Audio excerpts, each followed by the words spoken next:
I just wanted to interrupt this GTO gauge cluster video just to show off something cool. My GTO fans probably are going to like this swap that I'm doing. I'm taking a Chevy Cruze and actually making it rear-wheel drive, putting in a supercharged LS1 engine. This thing's going to make about 900 horsepower, and the build is going to be on my Dave's World YouTube channel. I'm also going to be putting some stuff up on the website so you can keep track of everything I'm doing. Anybody that wants to do this swap, I'm producing the parts and developing parts that you can just buy from me. You can go through supercruises.com or davescustomparts.com, follow through, do what I did to this car, and then you can do the same thing to your car and be able to convert it the same way. You don't have to have 900 horsepower, but you can still put a V8 in, and I'll make this easy because I'll make the parts for everybody. Hey everyone, Dave here with Dave's Custom Parts. So I have a customer who has a problem with their cluster. They told me that the display is a little funky on it. Now this one, it has a few cracks. You can see the cracks along the way. It has a crack in the LCD. It clearly overheated and melted, and the airbag light is on. Now with these, well here, let me show you what's going on with it.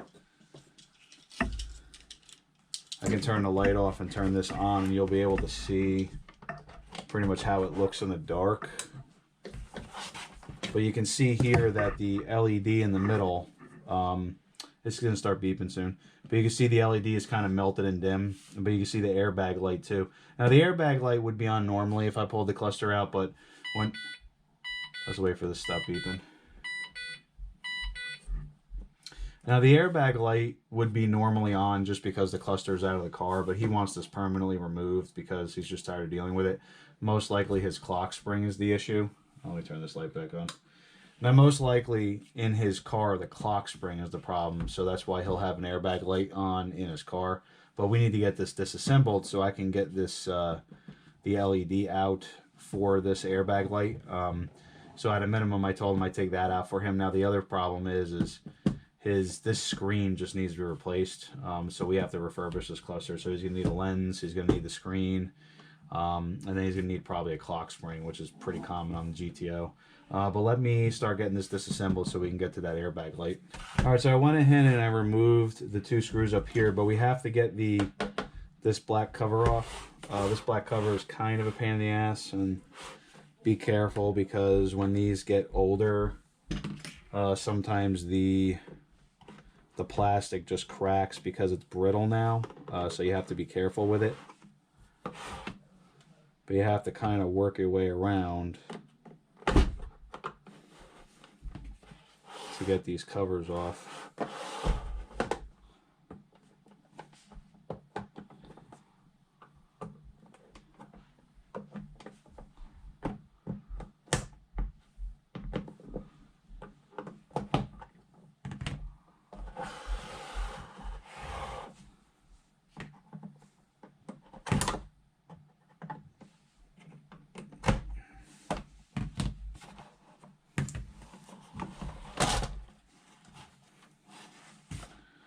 Okay.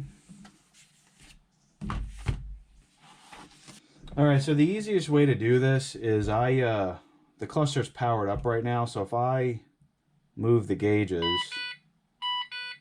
just wait for that to get done.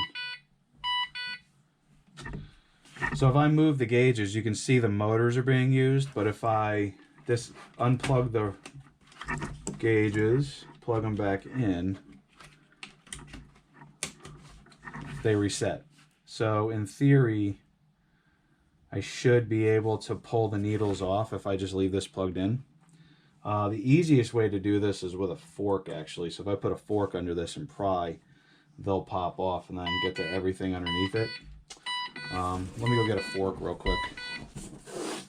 We're gonna basically make a tool to remove the needles. So we're going to put tape around the forks. We're going to get a pair of scissors.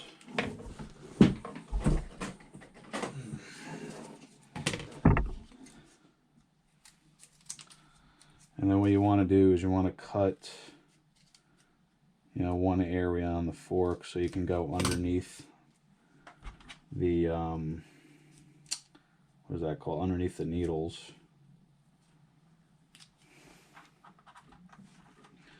So now you have a tool that can pry the needles up and pop them right out.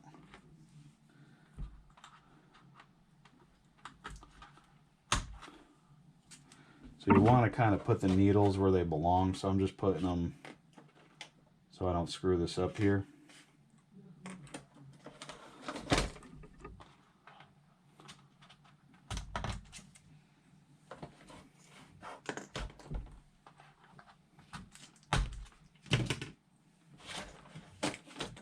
All right, so right here, let's see.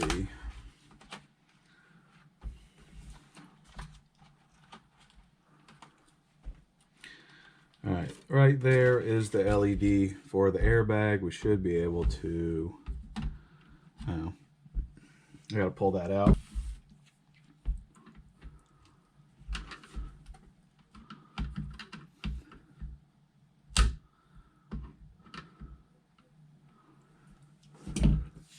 All right, now we plug this back in.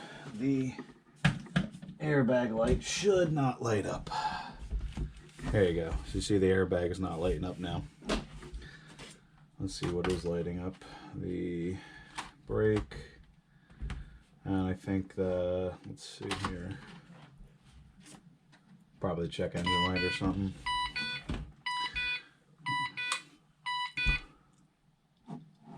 Alright, so I'm back at working on this cluster. I fixed the lens on the cluster, and I'm going to be reassembling it. So I have different options for the customer. If you send a cluster in for repairs, I can do different colors, so I'll have color options on the website. In this situation, the customer wants the original red put back in. So I'm going to do the original red. I'm going to put these away because I keep them in stock, but I could also do other custom colors, pretty much whatever you want. Blue, red, yellow, green, anything that you want, I can put in your cluster for you. So the lens has been changed out. The circuit board's been repaired. And then what I'm going to be doing is let's power it up and I'll show you guys how much nicer it looks. And then we're going to change out the lens too and get the overlay back in.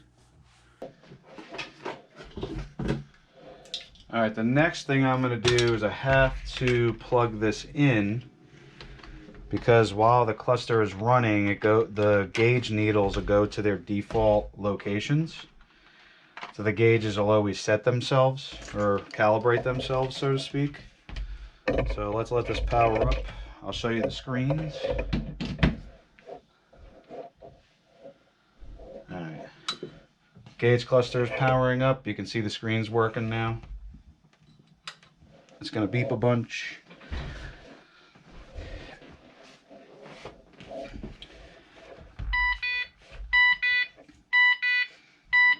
Alright, now what I'm going to do is, I know these basically go to their 0 settings when they calibrate. So we're going to put all the needles to their 0 spots basically.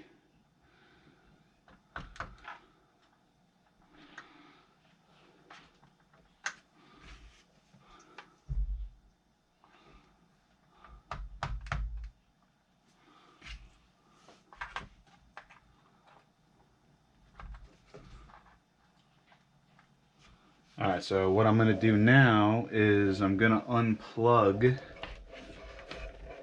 the cluster, kill it. I'm going to move the needles. And what that's going to do is going to test the calibration.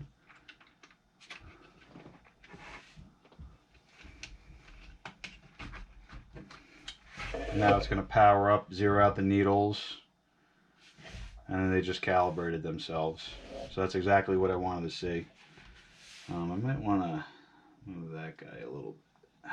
There we go.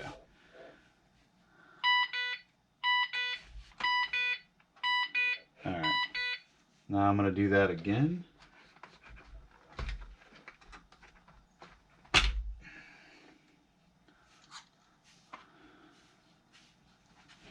Alright, let's let them turn back on and calibrate.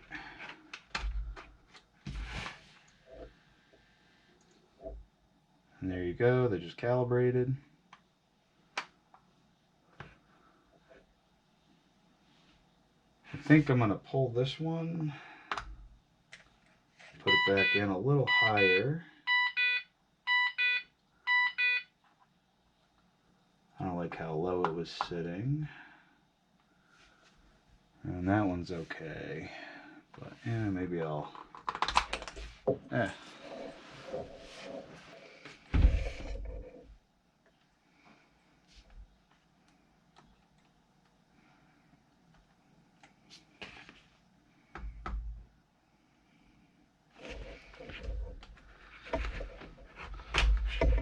Do that again. Let's let them calibrate again.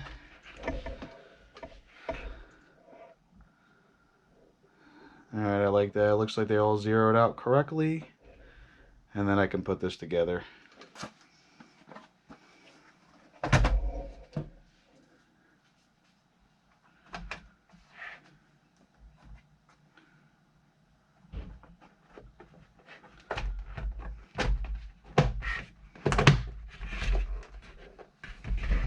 That definitely looks way nicer than it did.